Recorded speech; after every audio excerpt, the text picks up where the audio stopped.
नमस्कार, मैं अश्विनी कुमार आप सभी का हार्दिक अभिनंदन करते हुए आप सभी का पुनः स्वागत करता हूं अपने इस यूट्यूब चैनल के मंच पर, जिसका कि नाम है दी अश्विनी क्लासेस। ओके, जैसा कि बोर्ड देखकर आप लोग को विदित हो ही गया होगा कि we will move further in geography class. हम लोग जो भूगोल की कक्षा को आगे बढ़ाएंगे। ओके, आगे बढ़ने से पहले as usual what we dedicate some of our time for the revision of the last class. मतलब जो है एक क्विक रिमाइंडर क्लास जो है वो सेशन जो है वो हम लोग लेते हैं 5 से 10 minute, whatever time it may take. ठीक है, किसके लिए? मतलब लास्ट क्लास में जो हमने पढ़ा था तो उससे दो चीजें फुलफिल हो जाती हैं। पहला तो एक क्या होता है, आपका जो लास्ट क्लास में हमने जो भी टॉपिक्स कवर किए थे वो उन सभी का एक मतलब रिवीजन हो जाता है। सेकंड, उन टॉपिक से जो भी मतलब रिलेटेड चीजें हैं what we will see further ahead with related to those topics, तो आपको वो अंडरस्टैंडिंग में, टॉपिक्स के अंडरस्टैंडिंग में, the understanding for those topics, ठीक है, वो रिवीजन जो है क्या हो जाएगा, हेल्पफुल हो जाएगा। ओके, चलो जल्दी से स्टार्ट करते हैं। What we had seen in the last class, we had seen in the last class what two concepts. First one was what, solar constant. Okay, solar constant. अच्छा, सोलर कांस्टेंट में एक term और है, terminology है, वो I had actually forgot actually I had forgot to explain that terminology over there. मतलब वो कुछ अलग नहीं है, इसी से रिलेटेड है। ओके, तो देखो सोलर कांस्टेंट में हमने पहले क्या देखा था वो पहले देख लेता हूं। We had seen that the solar radiation that is what being what transferred from the core to what photosphere of the sun and from photosphere to our what earth surface. तो जो प्रोसेस है वो देखो, एक तो सन के core में क्या था, कंटिन्यूअस फ्यूजन रिएक्शन हो रहा था, तो कंटिन्यूअस हो रहा था, तो कंटिन्यूअस एनर्जी जो है वो सन के फोटोस्फीयर पे क्या हो रहा है, ट्रांसफर हो रहा है। और कंटिन्यूअस जो है सन के फोटोस्फीयर से क्या हो रहा है, चारों सराउंडिंग्स की ओर जो है वो उसका सन का एनर्जी जो है वो फैल रहा है, या मतलब चारों ओर निकलता है। तो सूरज की जो रोशनी उसके सतह से निकली फोटोस्फीयर से, तो वो कंटिन्यूअसली निकल रही है। कंटिन्यूअसली निकल रही है तो जो हमारे अर्थ सरफेस है, अर्थ का सरफेस है, उस पर कंटिन्यूअसली वो पड़ेगा। ऐसा नहीं है कि अभी पड़ा थोड़ी देर बाद नहीं पड़ेगा। हाँ, दैट इज अनदर थिंग कि उसमें जो क्लाइमेटोलॉजी मतलब कि जैसे बादल आ गए बीच में, दैट इज अनदर थिंग।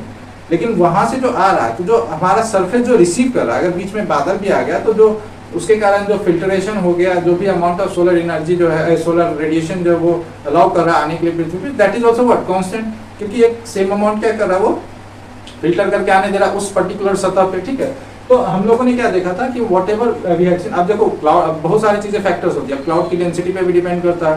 ठीक है, कैसी है, मतलब कैसा है, टाइप ऑफ क्लाउड्स, ठीक, we will see all those things letter.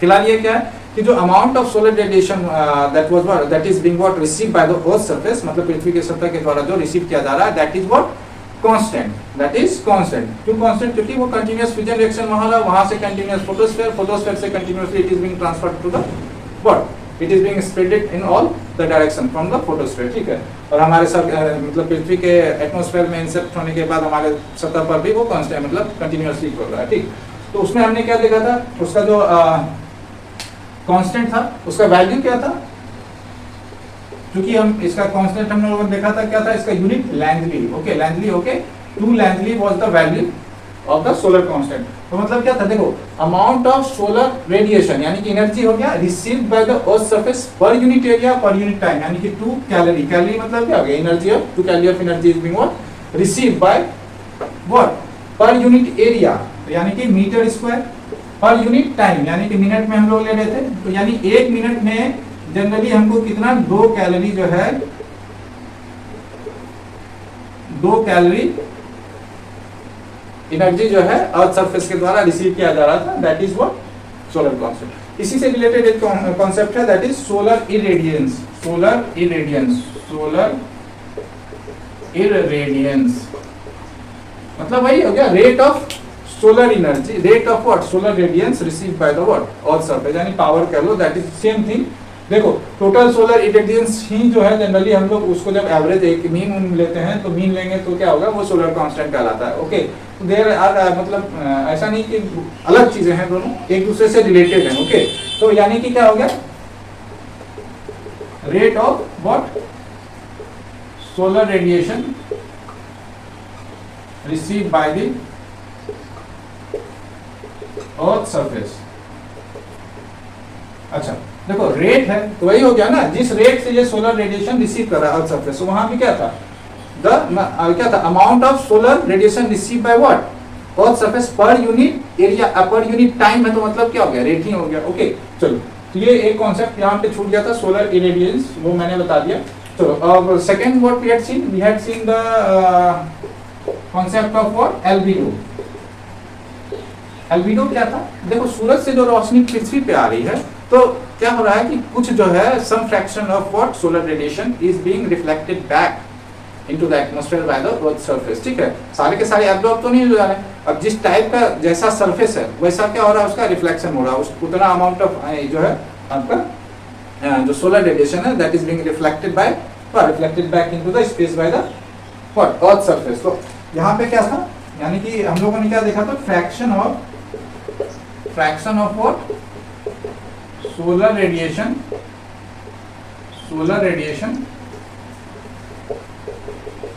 reflected back in the atmosphere by what? By Earth's surface. इसको हमने क्या बोला था? एल्बिडो। और इसमें देख रहा था कि ये जो है फ्रैक्शन ऑफ सोलर रेडिएशन, ये जो फ्रैक्शन है this was dependent upon what, या दिस इज सो, हमने पढ़ा था लास्ट क्लास में, तो वो उस बेसिस पे नहीं करते थे। तो सिंपल देखो, this fraction depends upon what, nature of the surface. मतलब जिस टाइप का सरफेस रहेगा उतना ज्यादा वो रिफ्लेक्ट करेगा। अब शाइनिंग सरफेस रहेगा तो ज्यादा रिफ्लेक्ट करेगा, ठीक है। कोई डार्क सरफेस है तो that will absorb more solar radiation that is coming from the sun, ठीक है। मतलब दैट विल एब्जॉर्ब मोर, मतलब रिफ्लेक्ट लेस रिफ्लेक्ट करेगा। और जो कम मतलब एब्जॉर्ब करेगा वो ज्यादा रिफ्लेक्ट करेगा। इसमें सबसे ज्यादा क्या करता था, याद करो, स्नो हो गया, ओके, जो कि अराउंड 55 to 70% जो है वो रिफ्लेक्ट कर देता था सोलर रेडिएशन। फिर ओशियनिक आइस था, okay, all those things we had already seen in the last class, ठीक है। फिर ले लो सैंड ले लो अराउंड 50%, ये अराउंड 60% ले लो, 55 to 60%, ठीक है, या 50 to 55 कर लो, जो भी हो। उसी तरीके से क्या हो गया, यानी सैंड मतलब डेजर्टिक एरिया। कंक्रीट बिल्डिंग्स ले लो, concrete buildings around 50 to 55%, okay. फिर उसी तरीके से एवरग्रीन फॉरेस्ट, ठीक है, deciduous forest, coniferous forest, we had seen all this concept in the last class. चलो अब आगे बढ़ते हैं आज के क्लास में, ओके। तो देखो हम लोगों ने टेम्परेचर का डिस्ट्रीब्यूशन तो एटमॉस्फेयर में देखा है, लेकिन सिर्फ एक तरीके से देखा है, ओके। और दूसरे तरीके से किस टाइप से टेम्परेचर डिस्ट्रीब्यूट हो रहा है हमारे पृथ्वी के, मतलब हमारे अर्थ के एटमॉस्फेयर में, पृथ्वी के वातावरण में, वो भी देख लेते हैं, ठीक है। अच्छा, एक तरीका जो हम लोगों ने ऑलरेडी देखा है उसके बेस पे एक कॉन्सेप्ट है, वो भी हम लोग देखेंगे अभी। तो देखो टॉपिक क्या हो गया हमारा,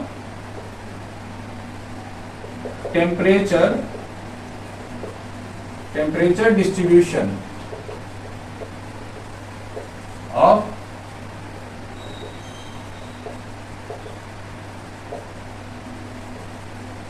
एटमॉस्फेयर, या थर्मल डिस्ट्रीब्यूशन भी कर दो। तो थर्मल मतलब ही क्या हो गया, टेम्परेचर, ओके।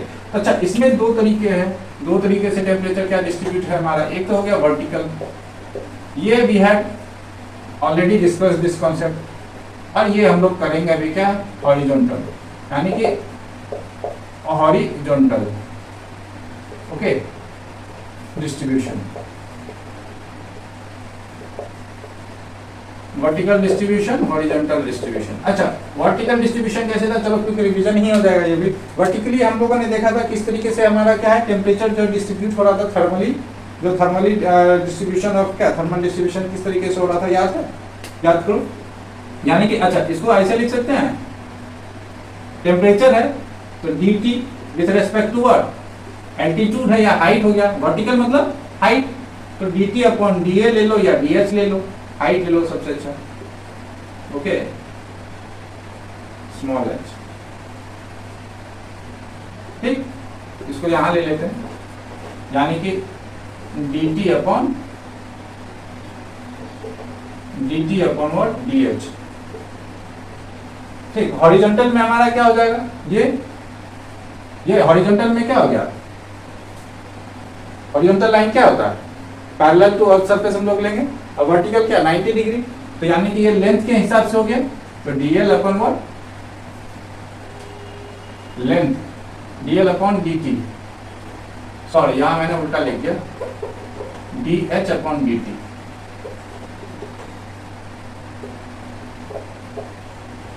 ओके। चलो तो वर्टिकल डिस्ट्रीब्यूशन में हमने क्या देखा था, सॉरी थोड़ा वहां पर ये हो गया था। तो वर्टिकल डिस्ट्रीब्यूशन में हमने देखा था, ये मान लो इधर टेम्परेचर है और इधर हमने क्या लिया था, ये एल्टीट्यूड ले लो, इधर एल्टीट्यूड ले लिया या हाइट ले लिया, जिसको बोलो हाइट, और इधर क्या ले लिए, टेम्परेचर ले लिए। तो क्या हो रहा था, जैसे कि जैसे लोअर एटमॉस्फेयर है हमारा, ट्रोपोस्फेयर है, यहाँ से क्या हो रहा था, हमारा टेम्परेचर क्या हो रहा है, as we are what moving upwards temperature what decreases, यानी कि with the increase in height temperature is decreasing। उसके बाद क्या था, ट्रोपोपॉज आ रहा था, जहाँ पे क्या था, टेम्परेचर हमारा कांस्टेंट है। फिर हम लोग किसमें मूव कर रहे थे, स्ट्रेटोस्फेयर में। तो ट्रोपोपॉज के बाद जो हम लोग मूव किए तो क्या टेम्परेचर फिर से क्या हो गया, increase in the temperature with respect to what, increase in height. उसके बाद फिर क्या आया, स्ट्रेटोपॉज, जहाँ पे टेम्परेचर हमारा क्या है विद रिस्पेक्ट टू हाइट, थोड़ा देर के लिए क्या हो जाता है, पॉज होता है, ना बढ़ता है ना घटता। फिर उसके बाद क्या हो जाता है हमारा, फिर से टेम्परेचर क्या हो गया हमारा, घटने लग गया, as we are moving above या moving up in the atmosphere, यानी कि with respect to increase in height temperature again what decreases. उसके बाद फिर से पॉज आ गया, मेसोपॉज। फिर उसके बाद क्या हो गया, फिर से हमारा टेम्परेचर क्या हो गया, बढ़ने लग गया with respect to increase in height. ये we had already seen in the previous classes, ये कॉन्सेप्ट हम लोगों ने ऑलरेडी देख लिया। इसी के बेस पे बस क्या करना है, हमारा एक कॉन्सेप्ट है यहाँ पे देखना है, टेम्परेचर इन्वर्जन का concept, temperature inversion, temperature inversion. अच्छा, नाम क्या है हमारा, देखो टेम्परेचर इन्वर्जन, इन्वर्जन मतलब उल्टा हो जाना। तो जनरली हम लोग जिस पार्ट में रह रहे हैं, यानी कि लोअर एटमॉस्फेयर में, जो हम लोग अभी कहाँ पे हम लोग डिसाइड कर रहे हैं, लोअर एटमॉस्फेयर में, ठीक है। तो लोअर एटमॉस्फेयर में क्या हो रहा है हमारा, लोअर एटमॉस्फेयर में जो फेनोमेनन है वो क्या है, दिस इज व्हाट ट्रोपोस्फेयर, इसके लिए था। तो ट्रोपोस्फेयर में क्या है हमारा, ट्रोपोस्फेयर है, इसमें हमारा क्या है, टेम्परेचर जो है वो क्या हो रहा है, डिक्रीज हो रहा है, एज वी मतलब with respect to what, increase in altitude, with respect to what, increase in altitude या हाइट बोलो, ठीक है। तो टेम्परेचर डिक्रीज हो रहा है with respect to increase in height. इसका मतलब क्या हुआ, that is there is always what, there is always placement of what। तो देखो टेम्परेचर हमेशा क्या है, डिक्रीज हो रहा है, तो मतलब ऊपर क्या है, ठंडा है और नीचे गर्म है, ठीक है, नीचे गर्म है, तो यानी कि ठंडा हवा क्या ऊपर है और गर्म हवा नीचे है। तो there is always placement of what, cold air, cold air, ठीक, एवं वार्म एयर। अब चूंकि वार्म एयर तो हल्का होता है, तो उठना चाहिए, ठीक है, उठेगा, दैट इज अनदर कॉन्सेप्ट, वो भी बताएंगे। लेकिन इन जनरल क्या हो रहा है कि जैसे जैसे हम troposphere, lower atmosphere, part of atmosphere में क्या हो रहा है, अबव मतलब जैसे जैसे मतलब हाइट हमारा बढ़ रहा है, as we are going up in the upward in the atmosphere, तो टेम्परेचर व्हाट डिक्रीजेस, टेम्परेचर क्या हो रहा है, घट रहा है। तो जब टेम्परेचर घट रहा है तो मतलब ऊपर क्या है हमारा, ठंडा हवा है, नीचे गर्म हवा है, फिर उसके नीचे और गर्म हवा है, उसके नीचे गर्म हवा है। It means what, there is always placement of what, cold air, ठीक है, अबव व्हाट, वार्म एयर, यानी कि इस टाइप से, जैसे वार्म एयर हमारा क्या है, रेड है, ठीक, तो इसके ऊपर हमेशा क्या है हमारा, कोल्ड एयर को हम ग्रीन कर दे रहे हैं, तो इसके ऊपर हमेशा क्या है, कोल्ड एयर का प्लेसमेंट है। Okay, this is what, cold air, and this is warm air. Okay, this is what, warm air. तो यही जो हमारा प्लेसमेंट ऑफ कोल्ड एयर है क्या है, अबव वार्म एयर। ये इसी को हम लोग क्या कहते थे, याद करो, नॉर्मल लैप्स रेट, ठीक है, यानी कि नॉर्मल लैप्स रेट में क्या होता था, as we are moving positive. देखो नॉर्मल लैप्स रेट भी हम लोग पढ़ चुके हैं, फिर से मैं बता देता हूँ, हम लोगों ने क्या पढ़ा था, दो कॉन्सेप्ट देखे थे उसमें, क्या, एक positive normal lapse rate and second negative normal lapse rate. Positive में क्या था, जैसे जैसे मतलब हम लोग हाइट इंक्रीज हो रहा है विद रिस्पेक्ट टू एल्टीट्यूड या with respect to increase in height, temperature was what, temperature decreases, तो उसको हम लोग normal lapse rate, positive normal lapse rate बोलते थे। वो कहाँ होता है, वो ट्रोपोस्फेयर और मेसोस्फेयर में होता है, ठीक है, ट्रोपोस्फेयर और मेसोस्फेयर। स्ट्रेटोस्फेयर में तो बढ़ रहा है, तो वहां पे क्या हो गया, नेगेटिव क्या नॉर्मल लैप्स रेट था। तो नेगेटिव नॉर्मल लैप्स रेट में हम लोगों ने क्या पढ़ा था कि temperature was increasing with respect to increase in height. तो देखो इंक्रीज हाइट जैसे बढ़ रहा है और वो हमारा क्या हो रहा है, टेम्परेचर भी इंक्रीज हो रहा है। ओके, तो ये हमारा स्ट्रेटोस्फेयर और थर्मोस्फेयर बोल लो, ठीक है, एक्सोस्फेयर बोल लो, व्हाटएवर, ठीक है, उसमें हो रहा है। तो ये हमारा नॉर्मल हो गया।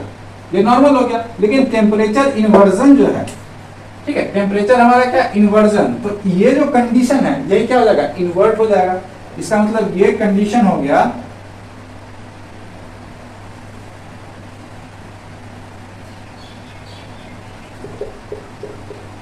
Inversion of this condition. तो यही हो गया ना, इन्वर्जन ऑफ दिस कंडीशन को क्या बोल देंगे हम लोग, टेम्परेचर इन्वर्जन। ठीक है, तो मतलब दैट इज टेम्परेचर इन्वर्जन क्या हो गया हमारा, टेम्परेचर इन्वर्जन क्या हो गया हमारा कि जो नॉर्मल लैब स्टेट है उसमें क्या टेम्परेचर हमारा क्या हो रहा है, डिक्रीज हो रहा है, यानी कि टेम्परेचर जो है वो क्या हो जाएगा, फिर इंक्रीज हो जाएगा with respect to increase in the what, increase in the altitude. ठीक है, यही इन्वर्जन, इन्वर्जन इसी दोनों का एक, यानी कि दिस इंप्लाइज क्या हो गया, there will always be what, there will be what, placement of warm air एवं कोल्ड एयर, यानी कि कोल्ड एयर के ऊपर क्या हो जाएगा, प्लेसमेंट वार्म एयर का। तो टेम्परेचर इन्वर्जन में क्या हो गया, जो नॉर्मली जैसे बिहेव हो रहा है उसके विपरीत हो जाएगा, उसके उल्टे कंडीशन हो जाएगा। उल्टे कंडीशन मतलब ये जो कोल्ड एयर है इसका उल्टा कंडीशन हो जाएगा, यानी इन्वर्जन ऑफ दिस कंडीशन, यानी कि ये आपका वार्म एयर ऊपर हो जाएगा और कोल्ड एयर नीचे हो जाएगा। तो ये वाला कॉन्सेप्ट आपका किसमें हो जाएगा, टेम्परेचर इन्वर्जन में। ओके, टेम्परेचर इन्वर्जन में। तो हम लोग टेम्परेचर इन्वर्जन को किस तरीके से we can define, how we can define the temperature inversion. तो हम लोग इन सिंपल क्या लिख सकते हैं, इट इज एन, देखो ये हमेशा मतलब किस किस कंडीशन में होता है, we will also see it further. तो ये एक्चुअली क्या है, इन जनरल क्या, it is an exceptional condition in which what there is a reversal of what, normal distribution of temperature, normal distribution of temperature in the atmosphere, यानी lower atmosphere यानी troposphere. ठीक है, तो normal जो distribution of temperature है वो क्या है, इंक्रीज क्या, decrease in the what, temperature with respect to, decrease in the temperature with respect to increase in the altitude, इसके रिवर्सल है। तो इसका उल्टा क्या हो जाएगा, that is with respect to what, height, temperature will increase as height also increases. ठीक है, तो ये हमारा क्या, इसके रिवर्सल हो गया, मतलब इन्वर्जन हो गया। तो यहाँ पे क्या करेंगे, इसको अगर डिफाइन करना होगा तो हम लोग क्या लिख सकते हैं, I am writing T.I in short hand for temperature inversion. ठीक है, तो टेम्परेचर इन्वर्जन क्या, इज एन एक्सेप्शनल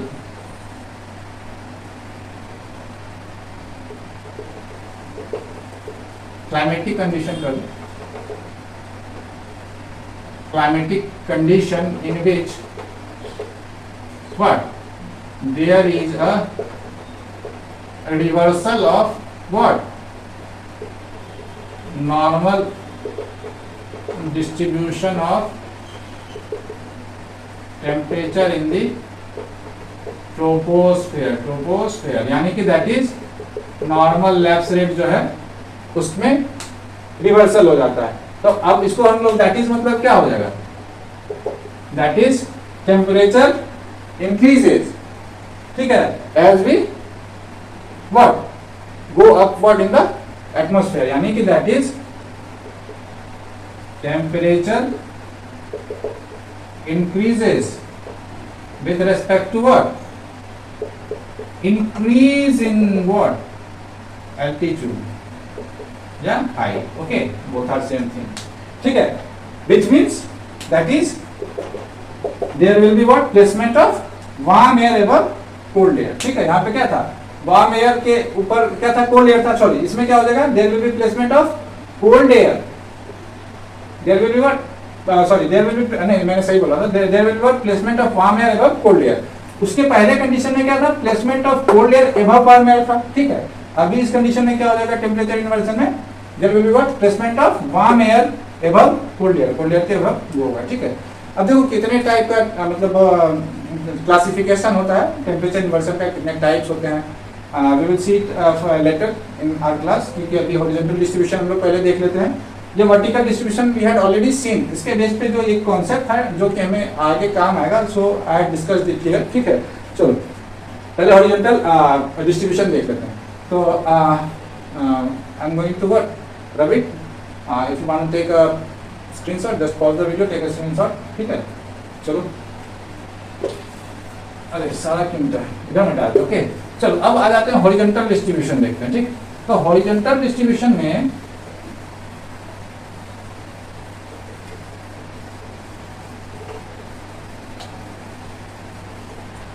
अब हॉरिजॉन्टल डिस्ट्रीब्यूशन मतलब कि किस तरीके से टेम्परेचर जो है वो मतलब डिस्ट्रीब्यूट हो रहा है, यानी किस तरीके से टेम्परेचर जो है का जो प्लेसमेंट है या टेम्परेचर किस तरीके से वैरी कर रहा है अलॉन्ग विथ हॉरिजॉन्टल लाइन, मतलब कि जो अर्थ के सरफेस के अलॉन्ग जो है वो कैसे टेम्परेचर वैरी कर रहा है। Just be see. अच्छा तो देखो उसमें तो एक ही कॉन्सेप्ट है,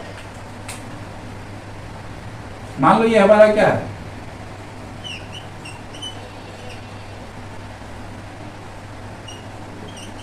ठीक, तो अब ये मान लेते हैं इधर हमारा इक्वेटर है। ठीक, ये तुम्हारा टेम्परेचर हो गया। ओके, यहां पे ले लो इक्वेटर और इधर ले लो पोल। ठीक, तो इक्वेटर से पोल की ओर जब भी जाएंगे हम, ये हमारा टी हो गया, इक्वेटर से पोल जब भी जाएंगे हमारा टेम्परेचर हो गया ये, तो हमारा टेम्परेचर क्या हो गया, हमेशा घटेगा। देखो कैसे, अब जितने भी जो भी कंट्रीज जो है इक्वेटर के आसपास है, इक्वेटर या कह लो आप जो ट्रॉपिकल रीजन्स हो गया, ठीक है, ट्रॉपिकल रीजन्स किसको बोलते हैं, जो आपका 0 से 30 डिग्री के बीच जो है, चाहे नॉर्थ हो चाहे साउथ हो टुवर्ड्स इक्वेटर, उसको हम लोग ट्रॉपिकल रीजन बोलते हैं। तो जो भी कंट्रीज वहाँ पे है वो बहुत ज्यादा हॉट एंड ये रहते हैं, आपको बहुत ज्यादा गर्म रहते हैं। ठीक है, तो वहाँ पे गर्मी बहुत ज्यादा है। फिर जैसे जैसे आप सब ट्रॉपिकल रीजन में जाते हो, टेम्परेट रीजन में जाते हो, धीरे धीरे टुवर्ड्स पोल क्या हो जाता है, बहुत ठंडा हो जाता है। ठीक है, बहुत क्या हो जाता है, हमारा ठंडा हो जाता है। ठीक, अब जैसे कि उत्तरी ध्रुव या दक्षिणी ध्रुव है, वहाँ पे क्या होता है, बहुत ज्यादा ठंड पड़ती है। तो टेम्परेचर जब इक्वेटर से पोल की ओर बढ़ रहे हैं तो क्या हो रहा है, घटते जा रहा है, घटते जा रहा है। अब जैसे आप देख लो जो इंडिया में रह रहे हैं वहाँ पे क्या है, अभी जैसे मान लो चाहे गर्मी हो तो बहुत ज्यादा गर्म होता है।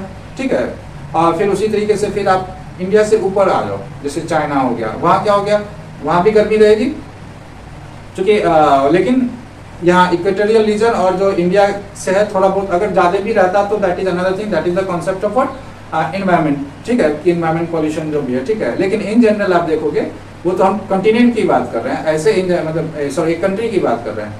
तो अब ऐसे देखो, मान लो चाइना से नहीं कंपैरिजन करना, उसके ऊपर चाइना में भी क्या है, ठंड पड़ता है तो बहुत ज्यादा ठंड पड़ता है, यहाँ से ज्यादा ठंड वहाँ पड़ेगा क्योंकि it is placed above what, towards what, north and east, यानी कि ऊपर आपका प्लेसमेंट है चाइना का। ठीक है, जो कि याद करो जो अरुणाचल प्रदेश के पास जो है आपका, तो इंडिया के सट्टे क्या हो गया आपका, नेपाल और भूटान है, उसके ऊपर क्या हो गया आपका, चाइना वाला पार्ट हो गया। तो चाइना उसके एबव प्लेस्ड है, तो यहाँ से ज्यादा, यहाँ से कम गर्मी, यहाँ से ज्यादा ठंड वहाँ पड़ेगी। फिर उससे ऊपर जैसे रसा हो गया, वहाँ पे और ज्यादा ठंड है। ठीक है, बहुत ज्यादा ठंड हो जाता है और गर्मी इतनी नहीं रहती है। उसी तरीके से टुवर्ड्स पोल एकदम चले जाओ, वहाँ पे क्या हो गया, एकदम बहुत ज्यादा ठंड रहता है। तो क्या हो रहा है, there is what, decrease in the temperature as we move what from equator to pole. तो ये हमारा क्या हॉरिजॉन्टल डिस्ट्रीब्यूशन है। तो डिस्ट्रीब्यूशन ऑफ व्हाट, यहाँ हॉरिजॉन्टली क्या लेंथ के हिसाब से ले रहे हैं, क्योंकि तो dl अपॉन dt, क्योंकि इक्वेटर से पोल की ओर क्या हो गया, लेंथ ही हम मेजर करेंगे ना, तो dl upon dt with respect to what temperature.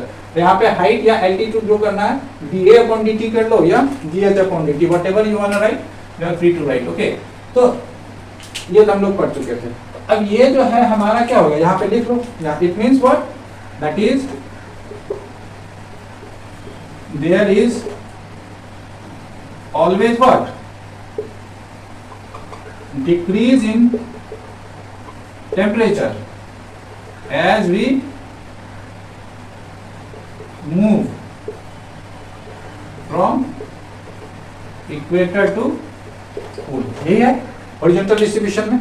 अब देखते हैं कि what are the factors that affects the horizontal distribution of the what horizontal distribution, what temperature distribution of the earth surface या earth atmosphere. ठीक है, ये देखते हैं।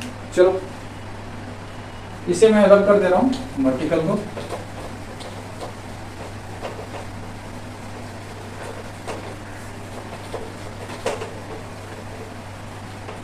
तो देखो, तो क्या क्या फैक्टर्स हैं जो इफेक्ट कर रहे हैं, जरा सोचो।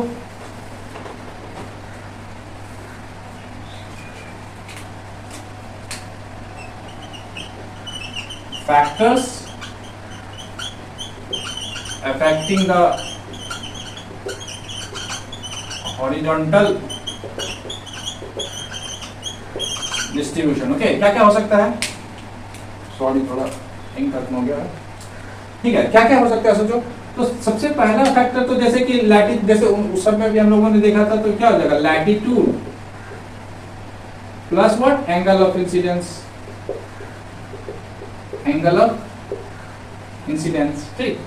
कैसे, अब देखो जाहिर सी बात है, जहां पे सूर्य जो हाइट जैसे है हमारा, जैसे जिस भी हाइट पे, जैसे हमारी पृथ्वी है, okay, this is our earth and this is sun.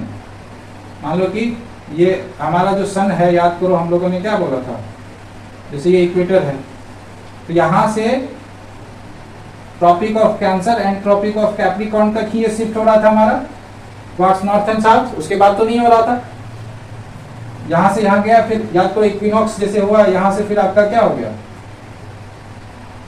Towards, फिर धीरे धीरे क्या हो गया आपका समर इक्विनॉक्स के बाद धीरे धीरे आपका यहाँ पे टुवर्ड्स क्या हो जाता है, यहाँ पे आपका क्या हो, जब इक्वेटर पे जैसे दिन रात बराबर हो गया, फिर आपका क्या हो गया, जब आपका यहाँ पे जाता है सूर्य, ठीक है, तो क्या हो जाता है, यहाँ नॉर्दर्न हेमिस्फीयर पे क्या हो जाएगा, दिन लंबा हो जाएगा। याद करो we have already discussed these things, ठीक है। तो अब फिर से बताऊंगा तो पूरा क्लास लग जाएगा।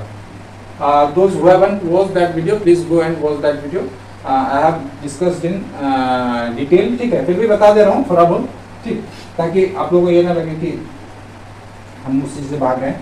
तो जैसे सन यहाँ पे ज्यादा से ज्यादा शिफ्ट कहाँ से गया, ट्रॉपिक ऑफ कैंसर और ट्रॉपिक ऑफ कैप्रिकॉर्न के बीच ही क्या हो रहा है, शिफ्टिंग हो रहा है। शिफ्टिंग मतलब सन शिफ्ट नहीं कर रहा है, और व्हाट अर्थ का जो रिवॉल्यूशन एंड रोटेशन है, उस हिसाब से जो वो अपना जगह चेंज हो रहा है उसका, ठीक है। तो वो इस टाइप से हो रहा है कि अर्थ का जो रिलेटिव है, relative position of what sun is being what shifted from one position to another position. तो वो इस तरीके से शिफ्ट हो रहा है कि वो इक्वेटर से पहले कहाँ आपका क्या, जैसे टॉपिक ऑफ कैंसर तक, फिर उसके बाद धीरे धीरे वापस कहाँ पे शिफ्ट होकर आता है। इस तरीके से सूर्य जो है मतलब पृथ्वी जो है सूर्य की ओर परिक्रमा कर रही है, और घूर्णन भी अपने एक्सिस पे धुरी पर कर रही है, ठीक है। मतलब कि earth is what rotating as well as what revolving as well as rotating, ठीक है, revolving around the sun and rotating on its axis in such a way that the relative position of what sun is what being changing, keep on changing।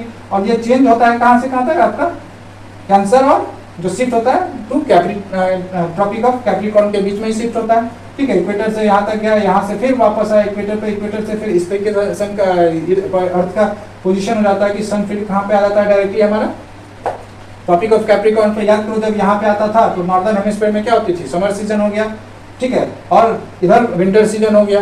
फिर उसी तरीके से सन जब यहाँ आ गया आपका ट्रॉपिक ऑफ कैप्रिकॉर्न में, तो इधर आपका क्या हो गया समर सीजन, उधर विंटर सीजन, ओके। यहाँ पे दिन लंबा, उधर रात लंबा, और we have seen all this concepts, ठीक है।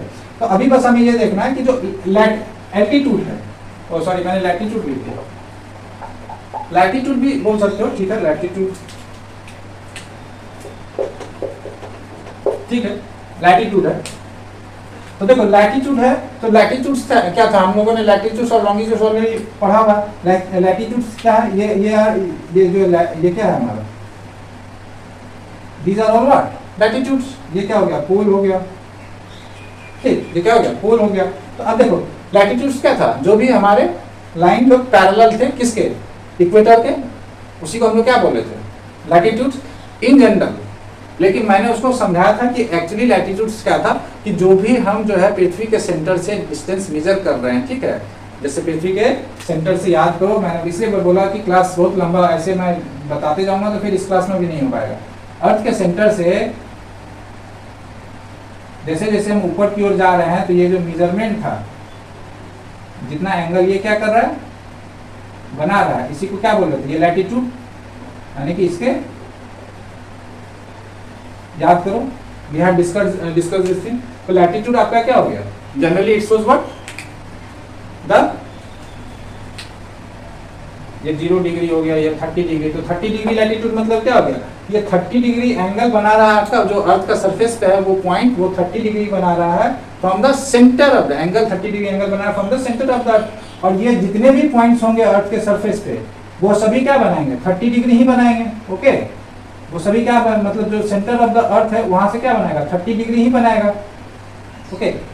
हम लोग अभी चूंकि ये तो गोल है ना, ये तो फ्लैट सरफेस पे आप देख रहे हो ना, तो जब भी आप करोगे गोल रहेगा, वहां पे आप देखना किसी भी मतलब बॉल को ले लेना, ठीक है, वहां पे आप उसको करके देखना, you will always find that. तो वो सभी पॉइंट्स को मिलाया गया, तो वो उसको क्या बोले, लैटिट्यूड्स बोले। तो उस लैटिट्यूड पे जो है, यानी कि ये टोटल का टोटल क्या हो गया 30 डिग्री। तो अब देखो latitude plus angle of incidence है, तो लैटिट्यूड जाहिर सी बात है हमारा, अभी जैसे जैसे इक्वेटर से हम लोग गए, इक्वेटर से जैसे जैसे हम लोग आगे बढ़ रहे हैं, तो टेम्परेचर हमारा क्या हो रहा है, डिक्रीज हो रहा है, क्योंकि सन जो है वो डायरेक्टली आपका या तो यहाँ रहेगा या यहाँ रहेगा, इधर तो आएगा नहीं, तो इधर तो टेम्परेचर हमेशा कम होना ही होना है। इसके मुताबिक जो है इतना दूर इधर जो है ये एरिया जो है, this will have always what, temperature less than this, क्योंकि आपका जो है अभी ये जो आपका ट्रॉपिक ऑफ कैंसर है, उसके 10 डिग्री इधर 10 डिग्री इधर अगर ले छोड़ दिया जाए, ठीक है, तो आपका हमेशा जो है क्या होगा, temperature will be less in these areas. तो क्या होगा, टेम्परेचर हमेशा हमारा क्या हो रहा है, डिक्रीज हो रहा है with respect to what, latitude. और एंगल ऑफ इंसिडेंस क्यों, एंगल ऑफ इंसिडेंस इसलिए क्योंकि देखो ये हमारा मान लो अर्थ है, ये सन है, तो अभी जो मैक्सिमम कहाँ तक शिफ्ट होता है, ये यहाँ तक होता है, ठीक।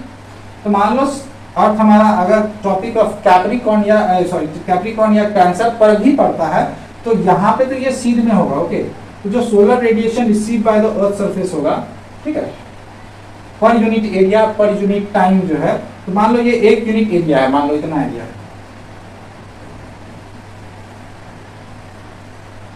ये सोलर रेडिएशन मान लो पड़ रहा है। अब ये जब यहां पे पड़ेगा, सेम विड्थ अगर लेते हैं जैसे, it will cover more area, okay, it will cover what, more area. तो सोलर रेडिएशन यहाँ पे जो receive by the earth surface है, वो क्या है, एक छोटे से एरिया में ज्यादा रेडिएशन रिसीव हो रहा है। वही सेम रेडिएशन जो यहाँ पे, क्योंकि एंगल ऑफ इंसिडेंस यहाँ पे क्या हो गया, इस तरीके से हो रहा है अर्थ के सरफेस पे, इसका एरिया जो वो ज्यादा कवर कर रहा है, यानी कि एरिया एबिलिटी जो है, मतलब कि जो एरिया है, जो एरिया मतलब सोलर रेडिएशन रिसीव कर रहा है, वो एरिया ज्यादा है, ठीक है, एरिया ज्यादा है, यानी कि जो सोलर रेडिएशन तो सेम आ रहा है, लेकिन यहाँ पे एरिया कम है receive by the earth surface, यहाँ पे ज्यादा एरिया, मतलब एक यूनिट, मतलब एक अमाउंट ऑफ, मतलब कोई एक अमाउंट मान लो, ठीक है। तो जैसे दो लैंजरी हम लोग पढ़ते हैं, ठीक है, सोलर रेडिएशन का जो कांस्टेंट का जो वैल्यू था, तो पर unit area per unit time था। तो एरिया यहाँ पे क्या था, यहाँ पे हमारा जो एरिया है वो कम है, तो कम है तो मतलब क्या हो गया, मोर हीट हो गया। मतलब कम एरिया में हम कोई मान लो बल्ब आप जलाओ, ठीक है, कोई एक छोटा सा, जैसे देखते हो समोसा जो बेचते हैं या फिर जो भी हो, कहीं भी होटल में देखते तो वो एक छोटा सा क्या होता है आपका ग्लास का ये रहता है, बॉक्स रहता है, उसमें क्या करता है, बल्ब लगा देता है 100 वाट का। तो वो क्या करता है, छोटा सा एरिया तो उसको गर्म रखता है, बड़ा सा रहेगा तो एक बल्ब से काम आएगा, नहीं आएगा। तो अब देखो, तो वही चीज है, यहाँ तो बल्ब आपका मतलब सूरज तो एक ही है, मतलब एक ही साइज का है, बड़ा या छोटा नहीं, मान लो इसको 100 वाट का बल्ब मान लो, तो ये छोटा सा कमरा हो गया और ये बड़ा सा कमरा हो गया, ठीक। अब बताओ कौन सा आपका जो है रूम ज्यादा हीटअप रहेगा, ये वाला, और ये वाला क्या होगा, कम रहेगा। मतलब क्या ये ऐसा बात हो गया, एक रूम में आप बल्ब जला दो 100 वाट का, एक मतलब 10 बाय 10 रूम है और एक 5 बाय 5 रूम है, तो कौन सा रूम ज्यादा हीटअप होगा। अब वो रूम से ऐसे समझो वो एरिया से, क्योंकि ये एरिया यहाँ पे क्या है, कम है, यहाँ पे एरिया हमारा ज्यादा है, तो therefore it will what, it depends upon what, angle of incidence. क्योंकि अगर सन और मान लो अगर ये इक्वेटर पे रहेगा तो इट विल व्हाट, इसका जो एंगल ऑफ इंसिडेंस होगा वो और एरिया कवर करेगा। देखो मान लो यहाँ से आया, it will cover more area, ठीक है, तो मोर एरिया करेगा तो लेस अमाउंट ऑफ क्या मतलब जो सोलर रेडिएशन जो डिस्ट्रीब्यूट होगा वो ज्यादा एरिया में डिस्ट्रीब्यूट होगा, ठीक है। ऐसे समझो, मान लो कि एक एरिया ये है और एक छोटा सा एरिया ये है, ठीक। अब मान लो अगर हम कोई हीट एरिया अगर नहीं समझ रहे हो तो ये बीकर समझ लो, ठीक है। एक ये लंबा ये एरिया हो गया, मान लो ये सरफेस का हो गया, लंबा सरफेस हो गया, एक छोटा सरफेस हो गया यहाँ वाला, ठीक है। बीकर के साइज में इसको बनाए, कोई एक मान लो कि ये सन है, कोई हॉट बीकर है, इसके साथ में आप ये कर दिए, सटा दिए, तो थर्मली क्या हो गया, temperature law according to law of temperature thermodynamics क्या होगा, टेम्परेचर जो है तब तक क्या होगा, फ्लो होगा एक से दूसरे में जब तक क्या बराबर ना हो जाए। तो यहाँ पे जब भी अगर ये होगा बराबर होगा, जो भी होगा, मान लो अगर 10 यूनिट है, 10 कैलोरी है, जो भी हो, तो 5-5 दोनों में डिस्ट्रीब्यूट हो गया, और यहाँ पे सेम यही 10, क्योंकि सन का तो सेम है 10 ही है, ठीक। तो यहाँ पे जो एरिया था, देखो दोनों में 5-5 होगा यहाँ भी, लेकिन यहाँ पे जो एरिया है, तो यहाँ पे मान लो नंबर ऑफ मॉलिक्यूल्स मान लो 10 है, तो ये 5 यानी हाफ लगभग एनर्जी सब में बढ़ गया। ये यहाँ पे एरिया तो बहुत ज्यादा है, तो यहाँ पे मान लो अगर कम से कम 20 मॉलिक्यूल्स भी हैं, तो ये 5 ही 20 में बटेंगे, यानी कि कम जो है एनर्जी क्या होगा, हीट जो है वहां पे होगा, जनरेट होगा। ओके चलो, अब इससे ज्यादा क्या समझाऊं। एक तो आपका ये हो गया latitude plus angle of incidence, and second one is what, differential heating of what, land and sea. Differential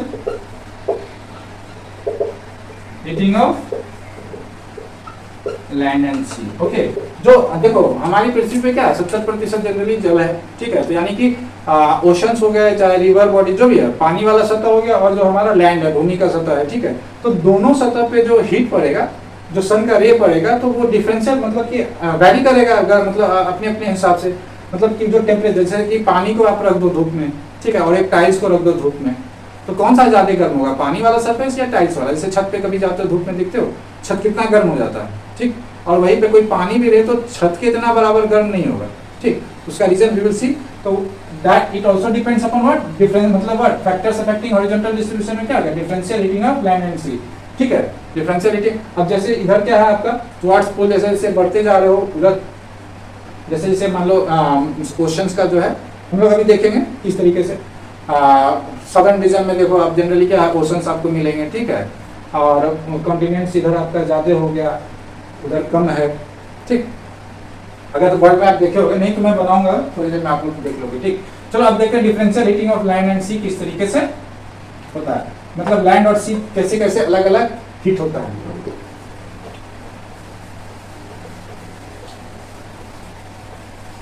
तो differential heating of land and sea, तो लैंड देखो, लैंड और सी देखो, लैंड क्या हो गया, सॉलिड हो गया, और सी क्या हो गया हमारा, लिक्विड हो गया।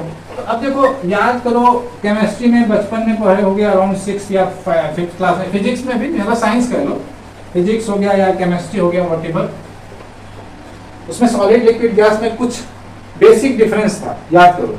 तो डिफरेंशियल हीटिंग पहले लिख देता हूं, differential heating of what, land and sea. तो मतलब कैसे कैसे, मान लो ये इधर हम लैंड लिख लेते हैं, क्या लैंड, दिस इज सी। तो देखो लैंड क्या है, सबसे पहला बात, अलग अलग तरीके से क्यों हीट हो रहा है। तो देखो याद करो, जब हम लोग बचपन में पढ़े होंगे अराउंड भाई 5th या 6th या जो भी हो, 4th, सबसे पहले क्या, इंटरमॉलिक्यूलर स्पेस,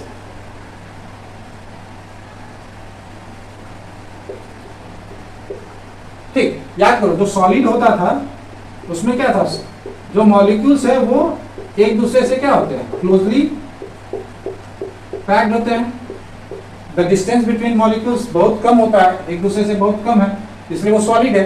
लिक्विड में क्या होता था, याद करो, लिक्विड में क्या होता, तो मॉलिक्यूल्स जो है वो थोड़े थोड़े distance between the molecules are what, more, थोड़ा ज्यादा होता था। और गैस में तो पता ही है, गैस में ये आपस में क्या है, बंधे हुए नहीं है, they are what space that more distant, they are place that more, मतलब the distance between the molecules are very large, ठीक है, इन तीनों के केस में। इसलिए क्या होता है, ये ऑलवेज क्या होता है, रैंडमली मूव करते रहते हैं, ठीक है, एक दूसरे से क्या होगा, बंधे हुए नहीं है। इसीलिए यहाँ पे क्या है, एक दूसरे से बंधे हुए हैं, लेकिन विद अ स्ट्रॉन्ग इंटर मतलब मॉलिक्यूलर फोर्स है, ठीक है, इसलिए सॉलिड है। यहाँ पे क्या, जो मॉलिक्यूलर फोर्स है वो डिस्टेंस क्या है, थोड़ा ज्यादा है, तो मॉलिक्यूलर फोर्स क्या हो गया, कम हो गया, ठीक है। याद करो दो सब्जेक्ट्स या दो ऑब्जेक्ट के बीच में कोई फोर्स लग रहा है, तो हम लोग क्या पढ़ रहे हैं, जी m1 m2 upon r square, तो ये डिस्टेंस पे डिपेंड करता है ना। तो अब r जितना कम होगा, ये वैल्यू जितना कम होगा, ये उतना ज्यादा होगा, और ये जितना ज्यादा होगा ये इतना कम होगा। तो यहाँ पे डिस्टेंस क्या है, बहुत कम है, तो डिस्टेंस कम है तो इसका क्या होगा, फोर्स ऑफ अट्रैक्शन क्या हो गया, बहुत ज्यादा हो गया, इंटरमॉलिक्यूलर फोर्स। यहाँ पे कम है, इसलिए इजीली क्या होता है, किसी का शेप ले लेता है लिक्विड, ठीक है, और यहाँ पे बहुत कम है, ठीक है। तो चलो ये तो बेसिक चीज समझाना था, चलो। तो अब देखो इंटरमॉलिक्यूलर फोर्स क्या है हमारा, यहाँ पे बहुत कम है, इंटरमॉलिक्यूलर स्पेस जो है वो क्या है, वेरी लेस, और यहाँ पे मोर। तो ये कैसे हीटिंग में काम करता है? तो देखो इंटरमोलिकुलर स्पेस अगर हमारा क्या है, कम है, तो जो एनर्जी मान लो हमारा सन के रे के थ्रू इस मॉलिक्यूल को मिला, ठीक है, सन के रे के थ्रू इस मॉलिक्यूल को मिला, यानी कि वाइब्रेशन थ्रू कैसे मतलब एनर्जी ट्रांसफर हो रहा है, जैसे फोटोन है ना, मतलब कैसे डिफाइन करते हैं, फ्लो ऑफ फोटोन कहीं कहते हैं हम लोग, ठीक, लाइट। तो जो फोटोन क्या है, मतलब पैकेट ऑफ एनर्जी, क्वांटम, ठीक है। तो अब देखो ये क्या किया, वाइब्रेशनल ये एनर्जी ट्रांसफर किया इसको, ठीक है, ये एनर्जी इसको ट्रांसफर किया, तो यहाँ पे चूंकि डिस्टेंस कम है तो लॉस ऑफ एनर्जी भी कम होगा ट्रांसफर में। तो ये तो इस तरीके से क्या होगा, लैंड जो है बहुत जल्दी क्या होगा, हीट हो, मतलब हीट होगा, एक दूसरे से सटे हुए हैं तो जल्दी हीट होगा। दूर रहेगा तो क्या होगा, मान लो कि थोड़ा यहाँ से यहाँ तक एनर्जी आने में क्या होगा, लॉस होगा।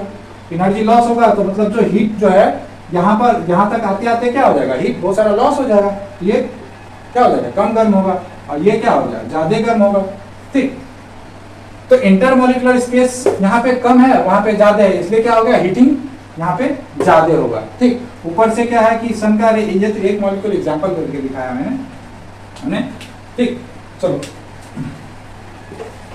और क्या हो सकता है,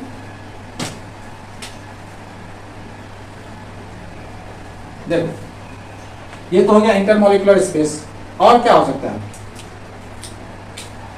अच्छा देखो पानी में क्या होता है, जो सूरज का रोशनी है या कोई भी रोशनी है, क्या होता है, वो पेनिट्रेशन ज्यादा होता है, लेकिन लैंड में क्या होता है, कम होता है, ठीक है। तो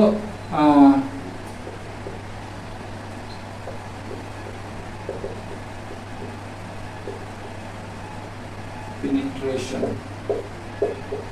यस वेरी लेस, पेनिट्रेशन बहुत लेस है, क्यों, इंटरमोलिकुलर स्पेस क्या है हमारा, बहुत डेंसली, मतलब एक दूसरे से यहाँ पे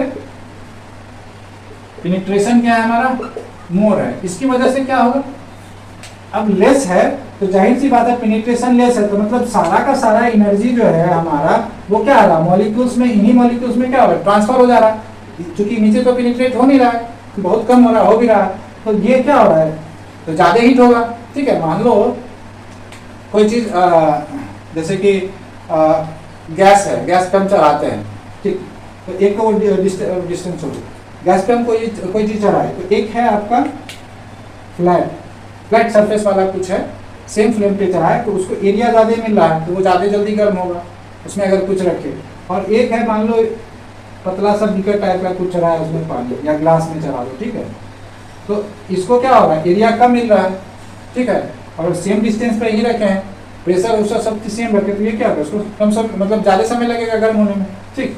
चलो तो अब देखो सन रे पेनिट्रेशन, अब इसका वहां पे पेनिट्रेशन से कोई मतलब नहीं था, लेकिन पेनिट्रेशन से मतलब बस ये जो अभी एग्जांपल समझाए कि ये पेनिट्रेशन कम था, लेकिन जो हीट रे तो हमारा कांस्टेंट, मतलब जो सोलर रेडिएशन है वो कांस्टेंट मिल रहा है आपको अर्थ सरफेस को। यहाँ पे भी जो गैस था, बर्नर था, उससे कॉन्स्टेंटली क्या है आपका, जब सिलेंडर फुल है, जब तक वो खत्म नहीं होता तो वो कॉन्स्टेंटली निकलता है एक ही रेट से, तो उस पर बड़ा सा तावा रखे या फिर एक ग्लास रखे, तो यहाँ पे पेनिट्रेशन नहीं मतलब था वहाँ पे हमारा किससे एग्जांपल का, वो जो सोलर रेडिएशन कांस्टेंट है जिस तरीके से, उसी तरीके से हमारा क्या बर्नर से जो फ्लेम निकल रहा था वो कांस्टेंट था, बस एरिया का यहाँ इससे मतलब था, यहाँ पे एरिया जो है क्या हो गया, मतलब हीट जो है वो पूरा क्या हो गया, डिस्ट्रीब्यूट हो गया, सिर्फ और सिर्फ पेनिट्रेशन से नहीं मतलब है। चलो कोई नहीं, तो यहाँ पे क्या हो गया, सिंपल सा क्या है, पेनिट्रेशन नहीं हो, जितना हीट है वो सबका सब ऑलमोस्ट क्या है, it is being what absorb by these molecules, the heat is being transferred to these molecules only, वो नीचे जो पेनिट्रेशन कम है तो कम एनर्जी का क्या लॉस हुआ, ये ज्यादा हीट अप हुआ। लेकिन यहाँ पे क्या है, जब जो रे ऑफ लाइट है जब भी आएगा, जैसे ये वाटर है, ये क्या होगा, पेनिट्रेट हो गया मतलब कि रिफ्रैक्शन होता है ना लाइट में, याद करो। तो अब ये जहां तक जा रहा है तो ये इतना एरिया क्या हो गया, इसका एरिया ऑफ इम्पैक्ट बढ़ गया, कॉन्टैक्ट, एरिया ऑफ कॉन्टैक्ट बढ़ गया। यहाँ पे एरिया जो था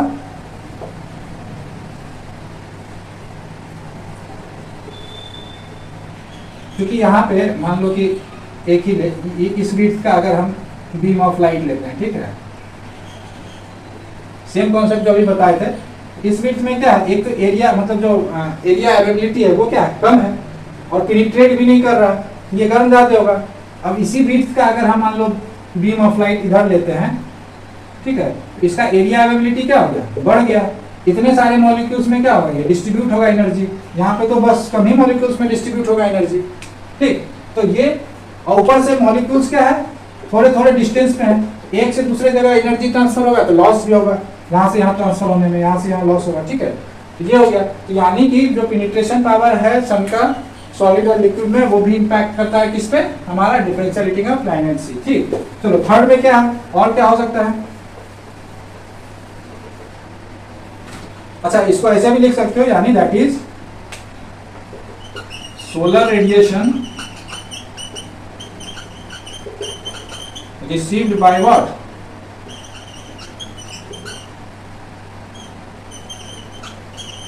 यानी एरिया अवेलेबिलिटी कर दो सबसे अच्छा।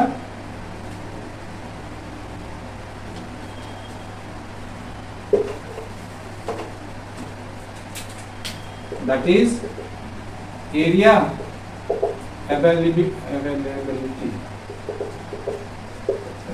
For the solar radiation. क्या हो जाएगा हमारा, यहाँ पे मोर होगा, या सॉरी लेस होगा, और यहाँ पे क्या हो गया, मोर होगा, ठीक। चलो और क्या हो सकता है थर्ड नंबर पे, और क्या हो सकता है। अच्छा देखो, लैंड पे क्या होता है, जो हमारा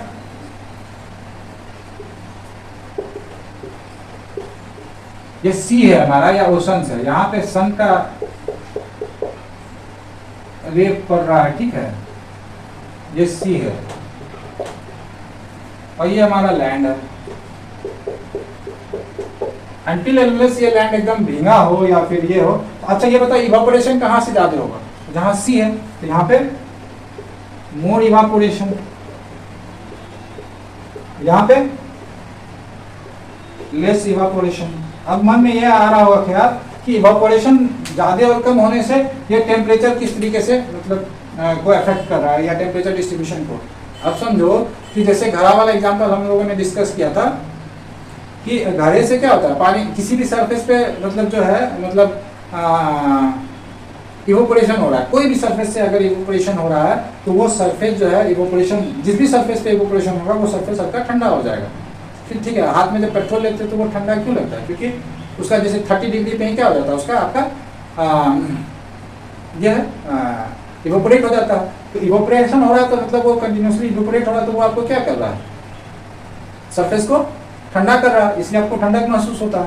तो यहाँ से पानी भी जैसे घड़ा का पानी नेचुरली ठंडा क्यों रहता है, उसके सरफेस से कंटिन्यूसली क्या होता है, पानी जो वाटर ड्रॉपलेट से वो क्या है, water is being continuously what evaporating from its surface of the what, जो मटका हो जो भी हो अर्थन पॉट, ठीक। तो वहां से कंटिन्यूसली क्या हो रहा है, इवोपोरेशन हो रहा है, जिसके कारण से क्या हो रहा है, जब इवोपोरेट हो रहा है तो वो सरफेस हल्का आपका क्या हो रहा है, ठंडा हो रहा है। तो यानी कि जहाँ से ज्यादा इवोपोरेशन होगा वहां पे टेम्परेचर हल्का क्या होगा आपका, थोड़ा सा ठंडा करेगा, ठंडा मतलब इवोपोरेशन हो रहा है तो वो सरफेस को थोड़ा ठंडा करेगा।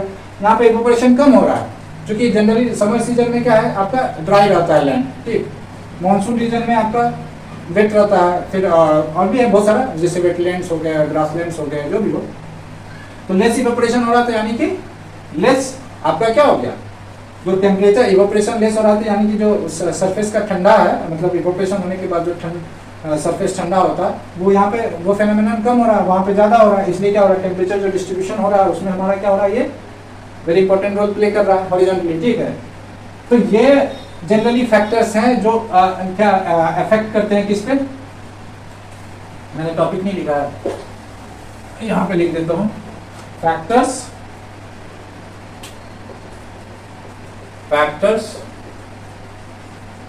Affecting the horizontal work distribution of atmosphere. उसके अंदर ये दूसरा था differential heating of land and sea. अच्छा वो मैंने लिखा था, इसके अंदर हो गया आपका differential heating of land and sea, लिखा था मैंने और मैंने रब कर दिया, मुझे लगा कि differential heating of land and sea. तो दीज आर द रीजंस, ठीक है, which what provide the reasons here which provides the which are what factors for the differential heating of what land and sea. तो जो land और sea है उसके पीछे जो अलग अलग मतलब जो टेम्परेचर जो वैरी कर रहा है क्या उसके मतलब हीटअप होने का, यानी कि जो लैंड है और सी है इसका मतलब क्या हो गया, इन रीजन से हम लोग क्या समझते हैं जनरली लैंड क्या हो गया ज्यादा बहुत जल्दी क्या होगा गर्म होगा और बहुत जल्दी ठंडा होगा, लेकिन सी क्या हो गया बहुत मतलब देरी से गर्म होगा और देरी से ठंडा भी होगा। क्यों, अब देखो एक तो इसका इंटरमोलिकुलर स्पेसेस या सन रे पेनिट्रेशन जो है वो लेस है या फिर लेस इवेपोरेशन है, यानी कि लेस इवेपोरेशन है तो ठंड भी कम हो रहा है, ऊपर से ये दोनों क्या कर रहा है गर्म कर रहा है, यानी कि ये लैंड ऊपर से मॉलिक्यूल्स क्या सटे सटे तो वो बहुत जल्दी गर्म होगा। ओके ये बहुत जल्दी गर्म होगा तो यानी कि land will be heated for land heats up as well as cools down, ठीक है।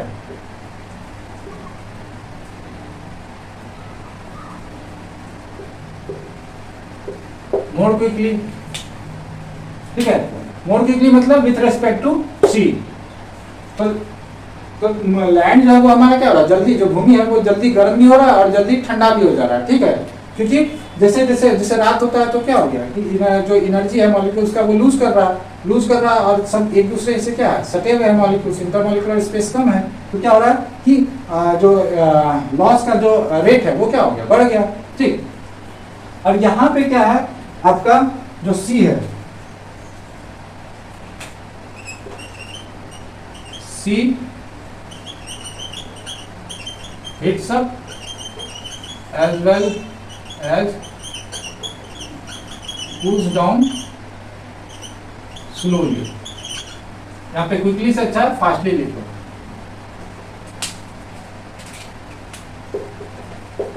ओके क्यों, देखो हीट्स अप स्लोली तो ये समझ गए क्यों स्लोली होगा, एक तो ये जितने भी रीजंस हैं, और कूल्स भी क्यों होगा, देखो मॉलिक्यूल्स क्या है हमारा दूर दूर है तो एक मॉलिक्यूल अगर एनर्जी लूज किया, ठीक है, इसके पास ज्यादा एनर्जी है तो ये अब इधर अगर एनर्जी ट्रांसफर हो तो फिर ये भी लूज करेगा एनर्जी, मतलब कुछ एनर्जी लूज किया तो ये एनर्जी लूज करेगा तो ये चूंकि इसको डिस्टेंस क्या करना पड़ेगा ट्रेवल करना पड़ेगा, ठीक। तो यहाँ से यहाँ आने में एनर्जी को ट्रांसफर मतलब क्या समय लग रहा है एनर्जी को ट्रांसफर, अगर सटे हुए रहा था मान लो ऐसे समझो, अगर ये नहीं समझ में आ रहा है ऐसे समझो, ये सरफेस है ऊपर अगर ठंडक हो गया जैसे रात्रि हो गया रात हो गया, ओके रात हो गया तो यहाँ का सरफेस का जो टेम्परेचर है वो घट गया दिन के मुताबिक, तो अब ये गर्म जो है ये it will what lose its heat in the surroundings, ठीक है, क्योंकि और ये डायरेक्ट क्या है कांटेक्ट में है एयर के, तो ये जल्दी जल्दी क्या करेगा हीट ट्रांसफर करेगा और इसके नीचे जो होगा ये इसको कर देगा, क्योंकि इन दोनों के बीच इंटरमॉलिक्यूलर स्पेस कम है तो ये क्या होगा जल्दी क्विकली क्या करेगा हीट क्या लूज भी करेगा और गेन भी करेगा। अब यहाँ का सरफेस जब गर्म होगा तो ये जल्दी से गर्म भी होगा और जल्दी से ट्रांसफर भी कर देगा हीट को, ठीक। तो क्विकली गर्म भी हो रहा है, जल्दी क्या रैपिडली गर्म भी हो रहा है और रैपिडली क्या हो रहा है इसका एनर्जी लॉस भी हो रहा है। लेकिन जब हमारा यहाँ पे इसके ऊपर जो हमारा क्या है सरफेस के ऊपर जो एयर है, मान लो ये वाटर का सरफेस है, ओके, ठीक। तो अब यहाँ पे एक तो इवेपोरेशन क्या हो जाएगा रात में कम हो गया, दूसरी बात इवेपोरेशन कम हो गया और दूसरी बात जो एनर्जी है ये चूंकि दूरी दूरी पे है तो एनर्जी जो लॉस होगा एटमॉस्फेयर में यहाँ पे और यहाँ से जो लॉस हो रहा है, अब इसके बाद जो भी मॉलिक्यूल्स है तो यहाँ से यहाँ एनर्जी को ट्रांसफर होने में फिर क्या होगा थोड़ा समय लगेगा, because it is placed at a distance, मतलब दोनों के बीच इंटरमॉलिक्यूलर स्पेस क्या है ज्यादा है, तो ज्यादा है with respect to what solid, तो जब ज्यादा है तो जाहिर सी बात है एनर्जी ट्रांसफर में भी क्या होगा समय लगेगा, क्यों लगेगा, अरे सेम भाई स्पीड पढ़ा ना, डिस्टेंस स्पीड टाइम उसी का कॉन्सेप्ट लगा लो तो भी समझ में आ जाएगा। अगर डिस्टेंस ज्यादा है, ठीक है, डिस्टेंस भी ज्यादा है तो टाइम क्या लगेगा हमारा ज्यादा लगेगा, है ना। मान लो स्पीड अगर सेम भी रख दें, ठीक है, तो डिस्टेंस ज्यादा है तो हमको कवर मतलब टाइम ज्यादा लगेगा उस डिस्टेंस को कवर करने में, और डिस्टेंस कम है तो कम टाइम लगेगा। तो अब उसी तरीके से एनर्जी देख लो, एनर्जी में क्या है एनर्जी का लॉस क्या होगा, यहाँ से डिस्टेंस ज्यादा है तो टाइम ज्यादा लगेगा, तो यानी कि अगर जो यहाँ पे 1 सेकेंड ले रहा था डिस्टेंस कम था एनर्जी लॉस करने में, तो यहाँ पे 5 सेकेंड जो भी लगे, मतलब समझा रहे हैं ऐसे, मतलब तो it will take more time. तो जब टाइम यहाँ पे अब ज्यादा लेगा तो कूल्स डाउन में मतलब क्या होगा, समय ज्यादा लेगा, यानी कि हीट भी जल्दी से नहीं होगा, और यानी कि गर्म भी धीरे धीरे होगा और ठंडा भी धीरे धीरे होगा। ओके, तो यही कॉन्सेप्ट हमारा क्या, factors what affecting the horizontal distribution of the atmosphere, यानी कि मतलब उसमें भी क्या डिफरेंशियल हीटिंग ऑफ, एक तो हमारा हमने पढ़ा क्या latitude plus what angle of incidence, दूसरा क्या हो गया हमारा differential heating of land and sea. ठीक, तो ये हमारा कॉन्सेप्ट हो गया फैक्टर्स जिसपे क्या है, ये लैंड और सी, मतलब जो ये फैक्टर है जिसपे horizontal distribution of atmosphere depend कर रहा है। ठीक है, हॉरिजॉन्टल डिस्ट्रीब्यूशन पर टेम्परेचर डिस्ट्रीब्यूशन ऑफ, ठीक है, हॉरिजॉन्टल टेम्परेचर डिस्ट्रीब्यूशन। ठीक,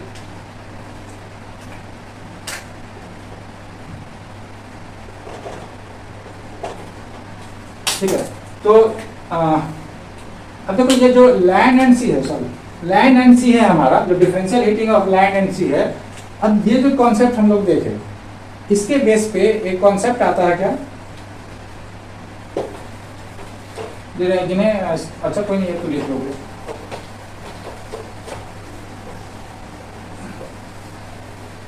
तो अब ये समझ में आ गया कि देखो ये चीजें तो ऐसे मैंने फिर भी बता दिया, कोई नहीं, हम लोगों ने क्लास का नाम ही रखा कॉन्सेप्चुअल, मोटा ही है कॉन्सेप्चुअलाइज कॉन्सेप्ट। तो ये चीजें तो क्लास 6-7 का कॉन्सेप्ट है, फिर भी चलो कोई नहीं, चलो। अच्छा, इसके अलावा एक और रह गया, मैंने पूरा रख कर दिया।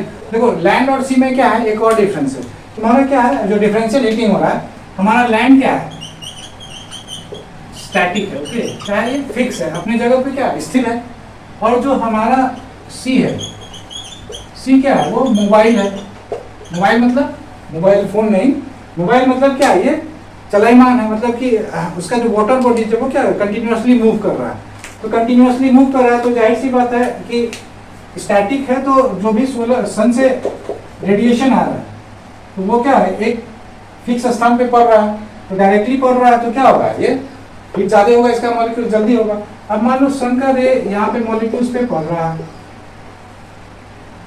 ठीक है, यहाँ पे मान लो अगर हाफ घंटे के लिए कंटिन्यूअस पड़ा, यहाँ पे क्या है कि सी क्या है हमारा मोबाइल है, और थोड़ी ही देर में ये मॉलिक्यूल्स आगे चला गया और यहाँ पे दूसरा मॉलिक्यूल्स आ गया, ये पूरा गर्म भी नहीं हुआ और वो क्या हो गया, इट इज व्हाट बीइंग मतलब मूव फॉरवर्डेड, या जो भी बैकवर्ड जिधर भी हो, इधर आए चाहे इधर आए, इरेस्पेक्टिव ऑफ द डायरेक्शन, और it keeps it's what the position changing, मतलब the position of the molecules keeps on what changing continuously, or भी continuously। तो क्या हो गया यहाँ पे, क्या है ये मॉलिक्यूल यहाँ पे फिक्स है, तो ये जितना देर सन रहेगा वो लगातार हीट होता रहेगा। लेकिन ये जो है यहाँ पे ये क्या मॉलिक्यूल मोबाइल है, वो क्या हो गया ये अपना पोजीशन चेंज कर लेगा। अब यहाँ पे आएगा धीरे धीरे और आगे, जैसे जैसे आगे जाएगा इंटेंसिटी, इसका इंक्लिनेशन क्या हो जाएगा, घटते जाएगा, जैसे कि हम लोग देखे थे इंक्लिनेशन पे भी डिपेंड करता था। और क्या हो गया किसी ऐसे रीजन में फिर चला जाएगा जहाँ पे ठंड है, ओके। तो एक तो इसका तो एक ये भी रीजन हो गया कि मोबाइल जो है, जो सॉरी इसका सी का जो है सी मोबाइल है, इसका मतलब उसका मॉलिक्यूल्स भी मोबाइल है, तो यानी कंटिन्यूअसली जो है एक मॉलिक्यूल्स पे क्या हो रहा है आपका सन का रे फुल टाइम के लिए नहीं पड़ रहा है, कुछ ही समय के लिए पड़ रहा है। तो इसलिए भी क्या हो गया वो कम देर के लिए क्या हो गया, अगर उस पर सन रे पड़ा तो वो कम हीट हुआ, फिर धीरे धीरे धीरे धीरे वो और आगे बढ़ता जा रहा है, तो वो उस प्रोपोगेशन के दौरान भी क्या करेगा अपना हीट लूज करेगा, ओके। तो these are the what factors, these are the what factors which affects the horizontal distribution of the what which affects the what differential heating of land and sea, and ultimately what to the what factor मतलब ultimately to the horizontal distribution, ठीक है।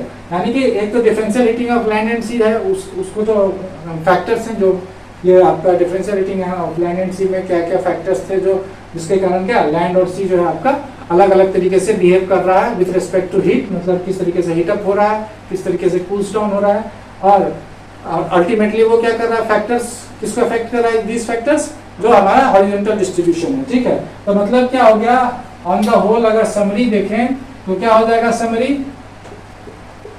Land sea is heated up, मैं फिर से लिख दे रहा हूं, is heated up and cool down क्या रैपिडली। सी में क्या हो गया, जो भी है, चूंकि मोबाइल है, इवोपोरेशन ज्यादा हो रहा है, ठीक है, पेनिट्रेशन जो है इसका ज्यादा है, इंटरमोलिकुलर स्पेस ज्यादा है, तो सी क्या हो गया हमारा, वार्म्स अप कर दो या हीटेड अप कर दो, warms up as and cools down, ठीक है। चलो आज के लिए इतना ही, binding of the things here, मिलते हैं अगले क्लास में, until then bye bye, take care.